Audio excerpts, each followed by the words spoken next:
clima de Natal e passagem de ano já vai nos tomando conta.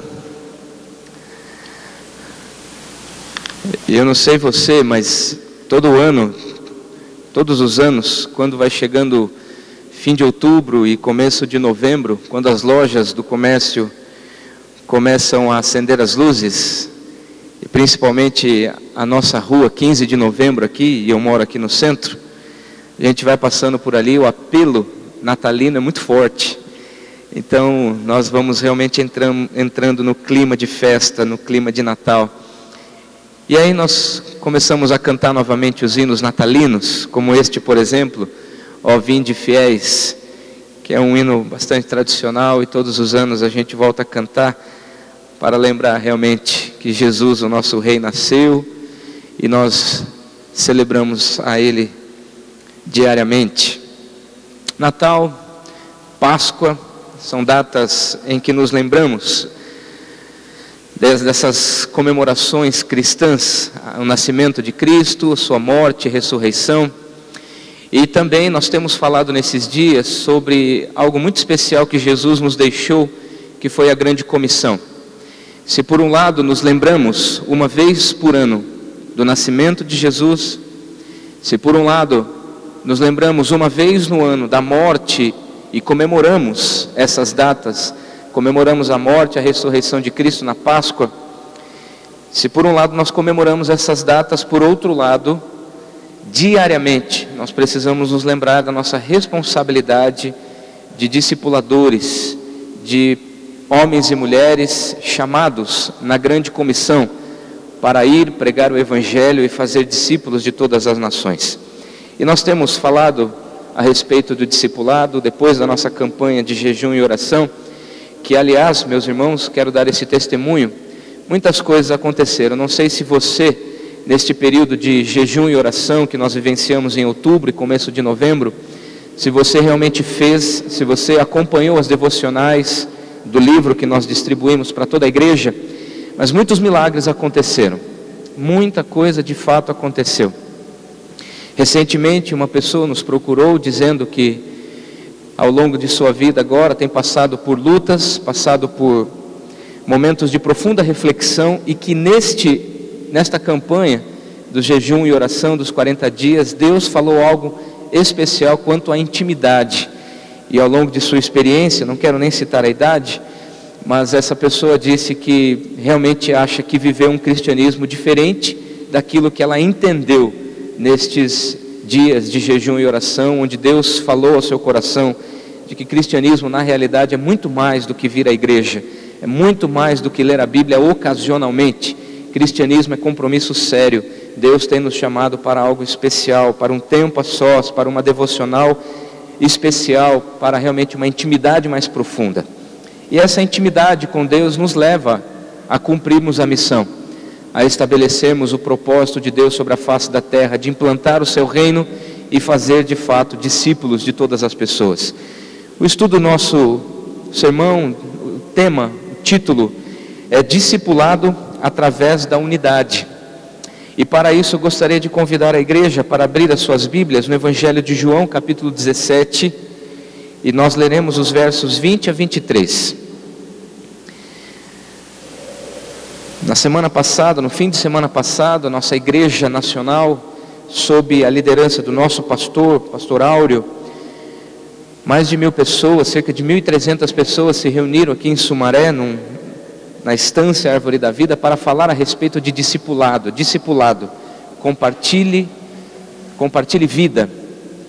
E nós estamos entendendo, como denominação, como Igreja Presbiteriana Independente do Brasil, de que nós temos uma grande responsabilidade. Todas as pessoas sobre a face da terra têm a sua responsabilidade de viver bem, viver em paz com as autoridades, fazer as suas assistências sociais, mas tem um comissionamento, tem uma chamada que somente a igreja recebeu. A chamada, a responsabilidade de fazer discípulos. Se eu e você não fizermos discípulos, nenhuma instituição sobre a face da terra vai fazer. Se eu e você não assumirmos realmente de fato esta responsabilidade, Nenhuma sociedade, nenhuma entidade, nenhuma empresa, nenhum ramo empresarial da sociedade moderna vai fazer isso. É responsabilidade da igreja. E eu e você, como parte integrante deste cristianismo, desta entidade chamada igreja, o corpo de Cristo, nós então precisamos abrir os olhos para entendermos que somos hoje sim os escritores da história, somos hoje os agentes da história, somos aqueles que vamos deixar uma nova geração após nós, e nós temos pessoas ao nosso redor. Nós temos então uma chamada ao discipulado. E hoje, com base nesse texto, quero falar a respeito do discipulado através da unidade. Na minha opinião, não existe discipulado sem amizade, não existe discipulado sem unidade, não se faz discípulos à distância. Aliás, a figura do Antigo Testamento do discípulo é aquela pessoa que caminhava imediatamente atrás do seu mestre. O discípulo é aquele que leva em suas roupas o pó do seu mestre. Conforme o mestre vai andando, o discípulo vai absorvendo o pó da viagem. Isso quer dizer caminhada lado a lado, caminhada junto, seguir de perto, estar bem junto. Então nós estamos olhando para Jesus, seguindo seus passos, e neste trecho que nós vamos ler, nós entendemos um pouco mais daquilo que Jesus realmente entende sobre unidade e como que nós podemos desenvolver o discipulado através da unidade. Veja em sua Bíblia, por favor. Se você estiver ao lado de alguém que está sem Bíblia, por gentileza, compartilhe. O texto diz assim, João 17, 20 a 23. Não rogo somente por estes, mas também por aqueles que vierem a crer em mim por intermédio da sua palavra, a fim de que todos sejam um, e como és tu, ó Pai, em mim e eu em ti, também sejam eles em nós, para que o mundo creia que tu me enviaste. Eu lhes tenho transmitido a glória que me tens dado, para que sejam um, como nós o somos, eu neles e tu em mim, a fim de que sejam aperfeiçoados na unidade, para que o mundo conheça que tu me enviaste e os amaste, como também amaste a mim. Esse texto faz parte de uma oração. O capítulo 17 todo de João mostra-nos uma oração de Jesus, a chamada oração sacerdotal. Jesus se coloca como representante entre Deus e a humanidade. Jesus faz esta oração em favor de seus discípulos. Jesus, ao fazer esta oração, ele está dialogando com o Pai. E ao que tudo indica, João, o discípulo amado, discípulo muito próximo de Jesus, provavelmente ele ouviu Jesus fazendo essa oração, provavelmente ele presenciou como discípulo que seguia Jesus de perto, e ele registrou esta oração, provavelmente na sua integridade. Mas neste trecho, nós olhamos em especial Jesus falando a respeito da unidade. E ao longo da oração, nós começamos a entender o que Jesus de fato quer dizer. Se nós olharmos para a oração como um todo, nós percebemos algumas expressões que vão se repetindo. E essas repetições nos mostram o foco. E toda a oração, todo o capítulo 17 gira em torno destas palavras e destes significados. Exemplo, numa oração, Jesus está se dirigindo ao Pai, e a expressão ti e mim aparecem inúmeras vezes, dezenas de vezes. Jesus está conversando e dialogando de uma forma muito tranquila. Se por um lado, capítulo 6 de Mateus, por exemplo, registra a oração do Pai Nosso, a oração dominical, esta oração que repetimos comumente em nossos cultos, em nosso dia a dia, nós temos um padrão de oração. Mas no capítulo 17 nós também temos um padrão de oração, porque Jesus, ao orar, ele mostra-nos como nós devemos fazer. A palavra Pai, ao longo do Evangelho de João, aparece cerca de 100 vezes, e só no capítulo 17 aparecem 6 vezes a expressão Pai. A palavra glorificar ou glória, glorificar, o verbo conjugado, aparece 8 vezes. A expressão nome, Jesus querendo honrar o nome, fazer conhecido o nome de Deus. Essa expressão aparece 4 vezes, e a expressão palavra, como a palavra de Deus, aparece 7 vezes. Mas neste trecho, dos versos 20 a 23, nós percebemos que todas essas expressões, o diálogo entre Deus e Jesus, ti e mim, Pai, glória, nome, palavra, tudo isso vai sendo utilizado para falar acerca da unidade. E nós temos aqui uma primeira lição. Jesus ora a Deus a fim de que sejamos um. E se você perceber no versículo 20, e se você quiser grifar esta expressão na tua Bíblia, o versículo 21, melhor dizendo, aparece a expressão, a fim de que todos sejam um. A fim de que todos sejam um. Se você perceber no verso 20, Jesus está orando, e no meio da oração ele está dizendo, Senhor, eu não rogo somente por estes. Quem são estes? Os discípulos que estavam próximo de Jesus. Eu não estou pedindo apenas por esses discípulos que já estão perto de mim. Eu não estou pedindo ao Senhor apenas por estes homens que estão neste momento comigo. Mas na frase seguinte, Jesus diz, mas também por aqueles que vierem a crer em mim. Jesus está falando sobre eu e você. Jesus está inserindo-nos nesta oração. Todos os que crerem em Jesus, todos os que creram e os que ainda crerão, estão inseridos nesta oração. Jesus está dizendo, Pai, eu estou me dirigindo ao Senhor, eu estou rogando. E eu não vou entrar aqui no mérito do significado da palavra rogar. Você imagina qual é o significado de rogar? Muito mais do que pedir, implorar. Jesus está implorando, se dirigindo a Deus, dizendo, Senhor, eu estou pedindo pelos meus discípulos, estes 12 homens que estão ao meu redor, mas eu estou pedindo também em favor da igreja de Sorocaba, que lá em 2014, em novembro de 2014, vai estar se reunindo regularmente para ouvir a palavra. Eu estou pedindo por aqueles que lá estiverem. Eu estou pedindo pelos homens de 30 anos, de 40 anos, de 60 anos, por aqueles que estão na igreja há 70 anos, mas também por aqueles que crerem e imediatamente já engajam no corpo de Cristo. Eu estou pedindo por todos os que vierem a crer no meu nome. E ele segue dizendo, por intermédio da sua palavra, a fim de que eles sejam um. Jesus tem uma preocupação muito grande. Nesta oração ele está realmente engajado em pedir ao Pai, Pai, que os discípulos se tornem um. Cá entre nós, você não pede algo para alguém que está ao teu alcance. Exemplo, se eu precisasse de uma cadeira vermelha almofadada agora, eu precisaria procurar? Nós temos aqui. Se eu precisasse de um banco de madeira, eu precisaria procurar? Se eu precisasse de uma bateria, de um microfone, de uma Bíblia, se eu precisasse de um terno bege, não precisaríamos procurar, nós temos à disposição. Mas quando nós percebemos Jesus rogando ao Pai por unidade, o que você imagina? Algo que já não estava acontecendo. E se Jesus, o Filho de Deus, estava dizendo naqueles dias para 12 pessoas, nós precisamos ser um.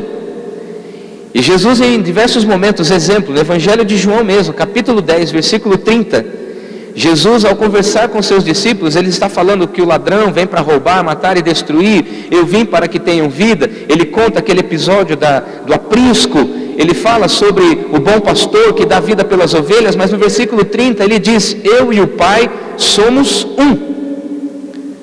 E esta mesma unidade que existe entre Jesus e Deus, é a mesma unidade que precisa acontecer entre mim e ti. Porque no próprio versículo 21, nós percebemos esse padrão. Veja, a fim de que todos sejam um, e ele continua, como? Há um padrão aqui, este é o padrão. Como és tu, ó Pai, em mim e eu em ti, também sejam eles em nós. Você consegue imaginar qual é a unidade a comunhão que existe entre Jesus e Deus, a ponto do próprio Jesus dizer: eu e o Pai somos um. E ele está dizendo: Senhor, eu estou rogando a Ti que esta mesma comunhão que há entre nós, Pai e Filho, eu peço que exista essa comunhão entre os filhos, entre os servos, entre os discípulos e nós, mas também que haja isso entre eles, para que sejam um. Para que sejam um. Há uma expressão que eu gosto muito de utilizar para explicar a Trindade. Muito se fala a respeito de Trindade, mas teve um teólogo em especial, Dr. Shirley Guthrie, que ele fala sobre a Trindade, e ele utiliza uma expressão em grego que quer dizer pericorese, perímetro e coreografia. Corese de coreografia, pericorese. É como se fosse uma coreografia dentro de um perímetro, portanto, uma dança sincronizada. Uma dança sincronizada. Percebe? Deus Pai, Filho e Espírito, como que numa dança sincronizada, se relacionam de maneira equivalente, proporcional e perfeita. Deus Pai, Filho e Espírito. Você já viu na época das Olimpíadas, e daqui a algum tempo haverá as Olimpíadas no Brasil, aquele nado sincronizado, a patinação no gelo em dupla, são movimentos lineares, são movimentos sincronizados, perfeitos, e que se alguém cometer algum equívoco, tudo está perdido. Deus Pai e Filho se reúnem, se comungam desta maneira, e Jesus está dizendo para que eles sejam um, assim como nós somos um. Não olhe ao redor, olhe bem a mim. Pense nas pessoas que estão perto de você.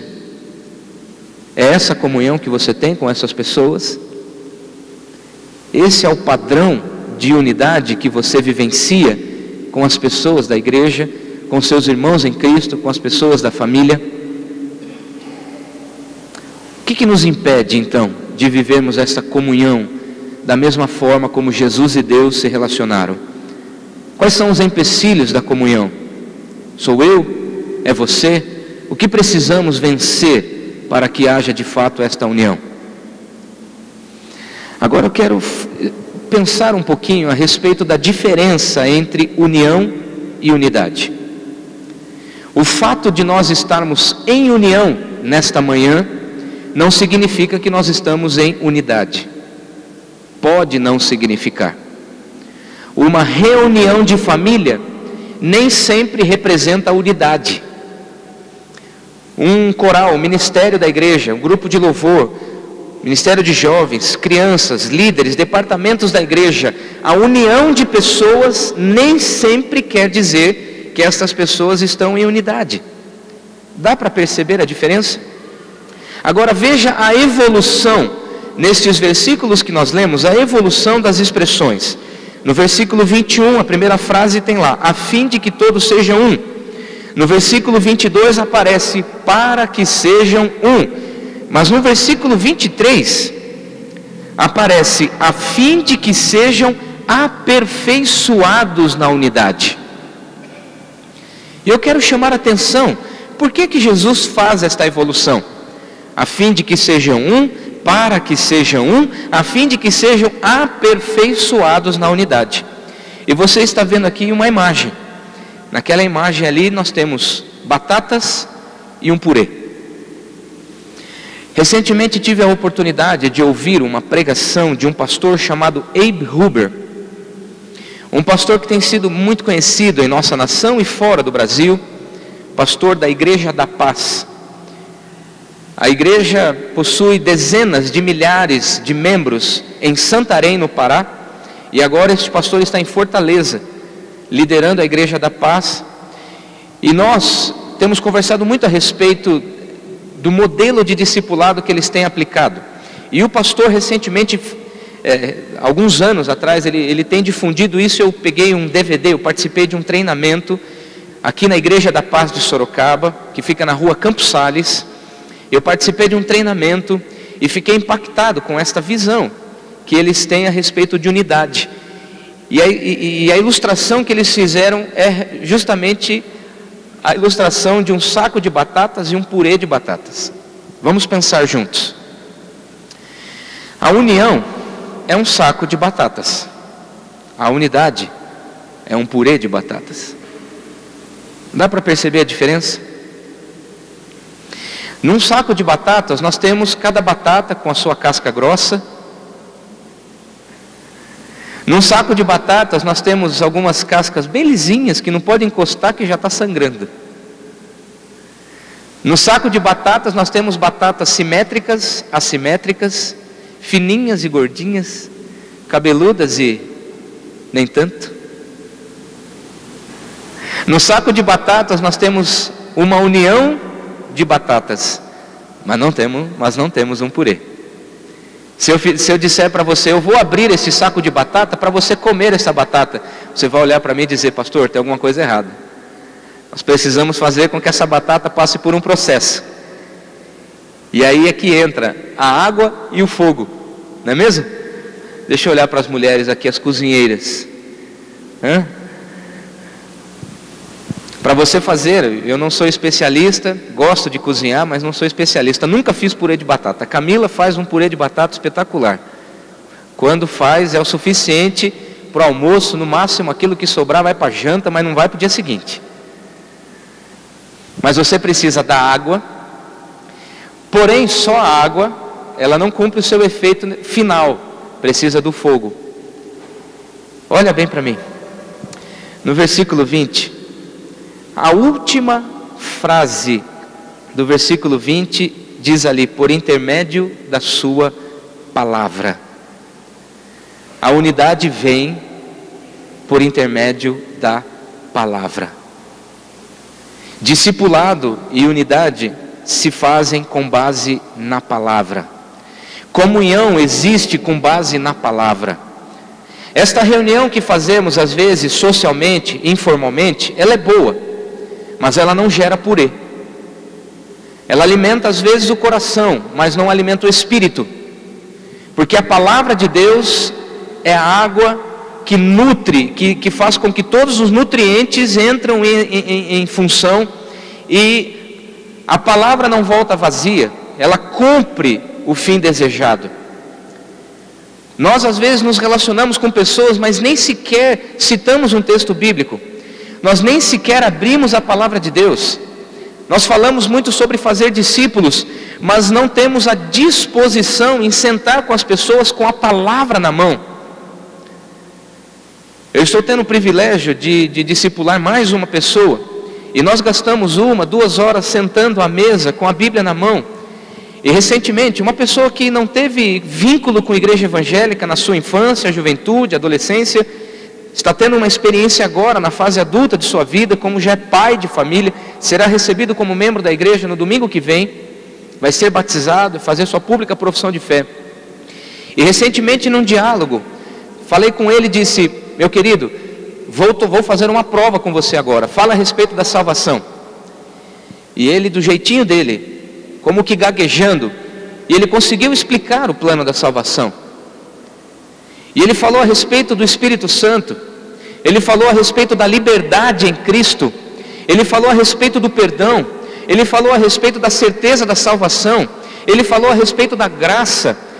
Ele como que me convenceu de que estudar a Bíblia realmente nos leva a ter, eu e ele, uma intimidade, uma comunhão, uma unidade, e essa unidade frutifica na igreja, frutifica na casa do Senhor. É realmente um grande desafio nós deixarmos de sermos batatas para sermos um grande purezão. Este é o grande desafio, mas esta é a necessidade dos dias de hoje. Durante muito tempo nós temos sido batatas, cada um no seu quadrado, tu no teu cantinho e eu no meu. Mas nós precisamos romper com essa barreira e deixarmos de sermos batatas. Mas também, junto com a água, há o poder do Espírito. Veja no versículo 22, Jesus dizendo, eu lhes tenho transmitido a glória que me tens dado. E essa glória aqui é o fogo do Espírito. É esse entusiasmo inexplicável que nós sentimos quando realmente temos algo diferente em nosso coração. Essa glória que Jesus transmitiu aos seus discípulos, Ele está insistindo para que os discípulos mostrem a outros. E os discípulos aprenderam tão bem, que logo que Jesus foi elevado aos céus, no Atos 1:8, Jesus deixou os discípulos, e logo no capítulo 2 de Atos nós percebemos o fogo do Espírito, nós percebemos o Pentecoste, línguas sendo distribuídas como de fogo, o Espírito Santo agindo. Nós não damos mais lado para que o Espírito Santo age em nossa vida, não há fogo, não há realmente o arder, não há manifestação da glória, do poder do Espírito em nossas vidas. Nós vivemos uma vida muito racional, nós vivemos uma vida muito tangível, muito palpável, demoramos para crer na fé, descansar no poder de Deus, e aí nós ficamos pensando, por que não existem discípulos? Por que eu nunca discipulei? Por que eu nunca vi pessoas chegando para a igreja por causa de mim? Porque nós não estamos fazendo o que os discípulos fizeram naqueles dias, de pagar o preço, de amalgamar. E aqui eu estou olhando para os meus dentistas. Amalgamar é muito mais do que fazer um curativo.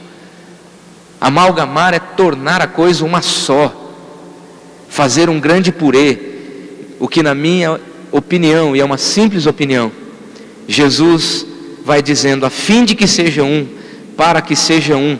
Mas essa expressão, ser aperfeiçoado na unidade, realmente me mostra que nós temos estado ausentes com esta realidade. Na sua família, vocês são purês? Vocês são um grande purezão? Ou vocês são sacos de batata? Você, marido, está ao lado da sua esposa, olhe nos olhos dela agora.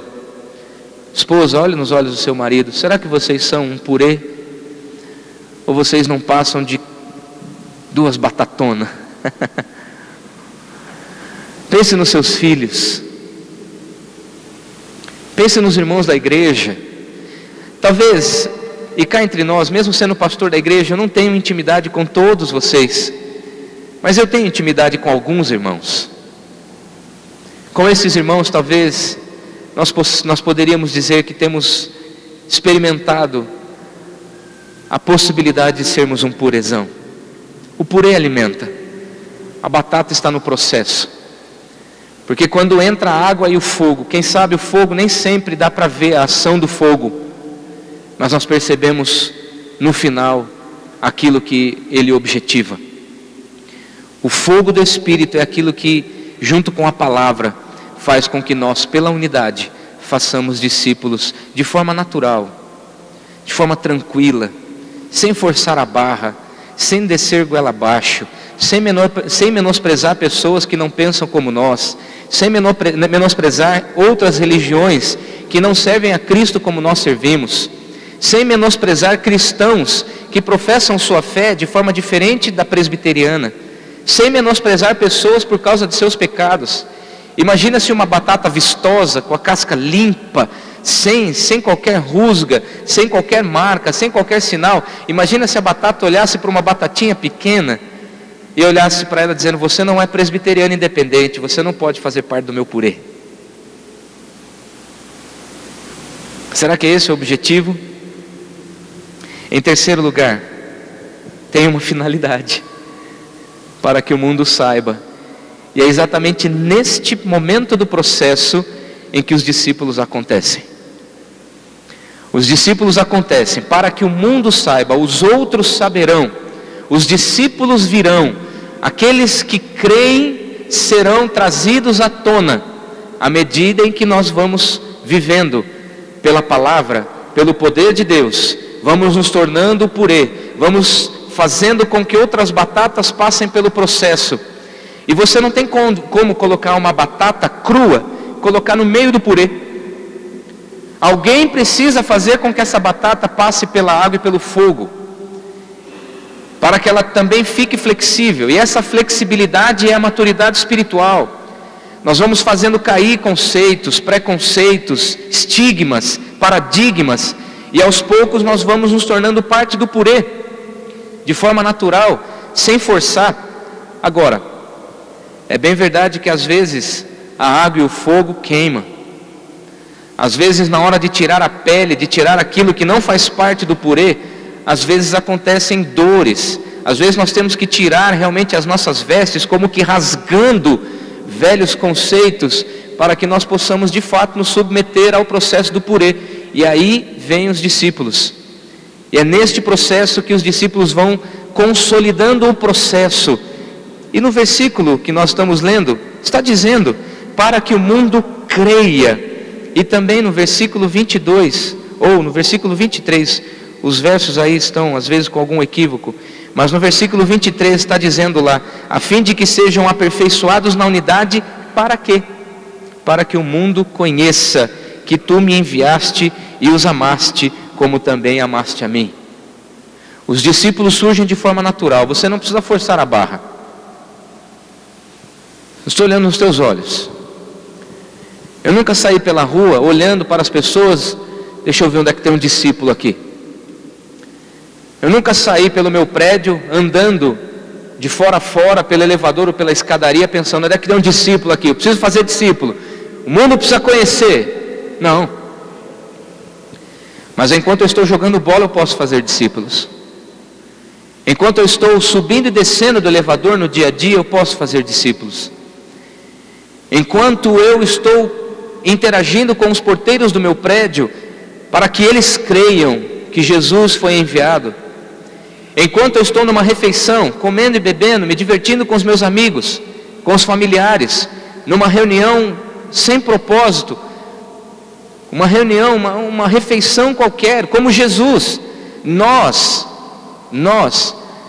instituímos a última refeição de Jesus como a Santa Ceia, mas na realidade Jesus fez aquela refeição inúmeras vezes, e muitas vezes ele foi questionado, porque comia com pessoas que eram incrédulas, ele comia com beberrões, ele andava, dormia na casa de pessoas cuja fama não era das mais aprovadas, para que o mundo viesse a crer nele. Como que o mundo vai crer se nós temos uma separação, nós e eles?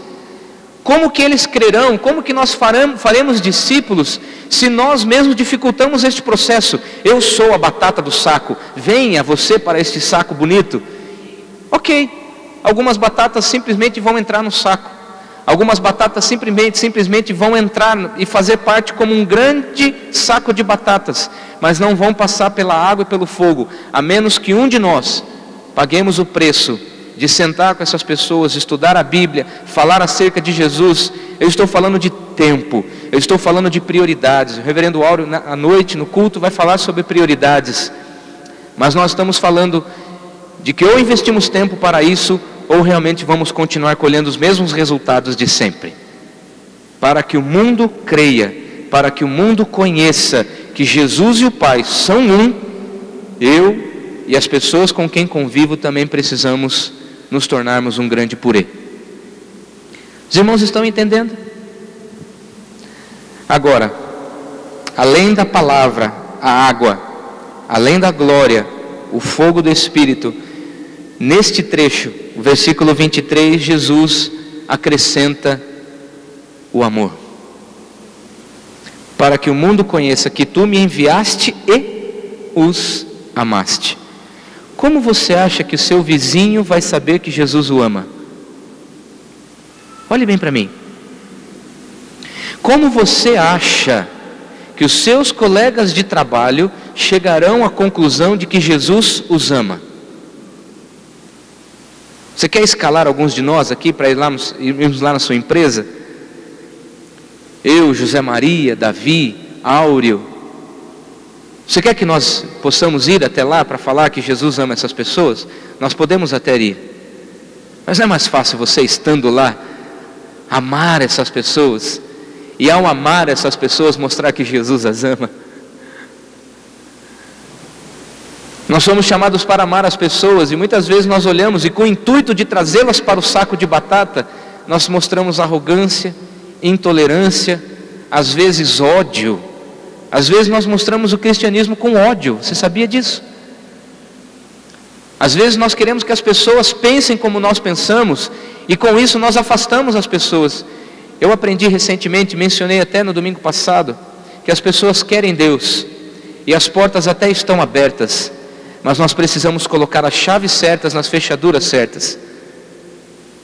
E às vezes eu e você, com a chave errada, na fechadura errada. Nós vamos forçando tanto que às vezes a gente quebra a chave e deixa um miolo comprometido.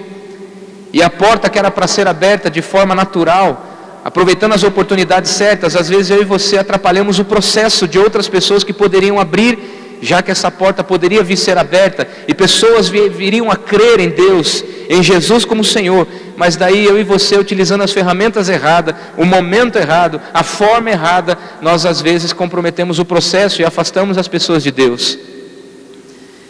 A água, o fogo, a palavra, a glória de Deus, sem o amor, de nada vale, queridos.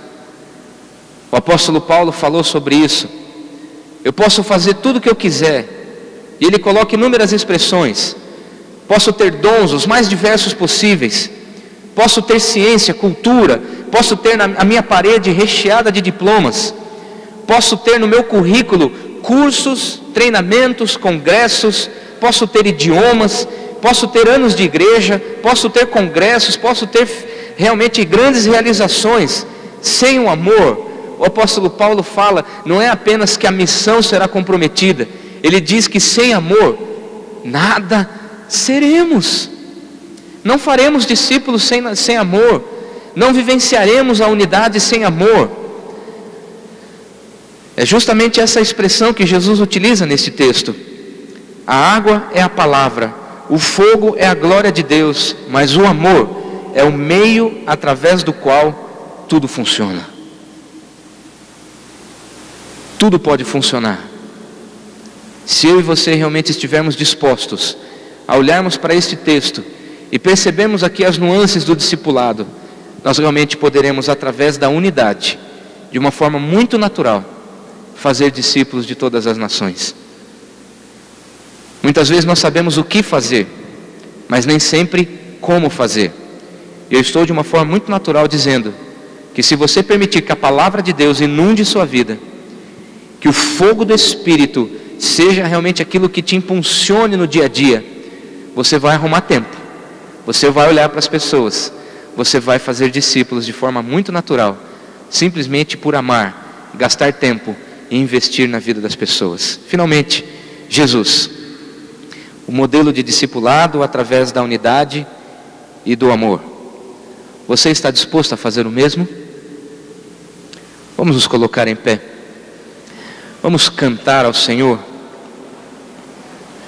Nós cremos que nós temos um chamado.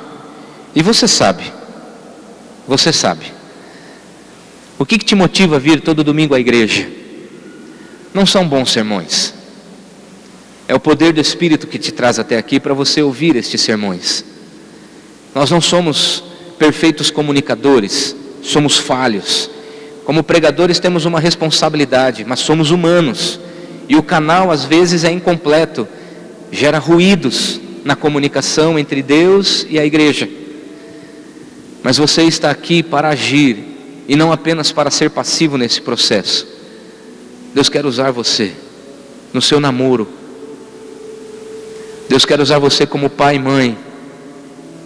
Deus quer usar você como filhos. Cá entre nós, eu quero testemunhar algo dessa semana, talvez nem todos souberam, mas na última quarta-feira faleceu o nosso irmão Saulo, com 100 anos e 4 dias. No domingo passado celebramos aqui, porque no sábado passado, dia 15 de novembro, ele completara 100 anos, mas parece que ele tinha um acordo com Deus. Deus o deixou chegar ao centenário, mas Deus falou, agora é minha vez, eu quero curtir você aqui. Provavelmente seu Saulo chegou no céu dizendo, grandes coisas fez o Senhor por nós. Mas os filhos estavam ali presentes. Eu falei para Esli, você foi uma bênção na vida de seu pai. Nós precisamos sim, ser bênção na vida uns dos outros. Eu quero ser uma bênção para você. Se você puder, e não for ofensivo, se não for te atrapalhar, diga para quem está ao seu lado, eu quero ser uma bênção na sua vida. Vamos cantar isso juntos.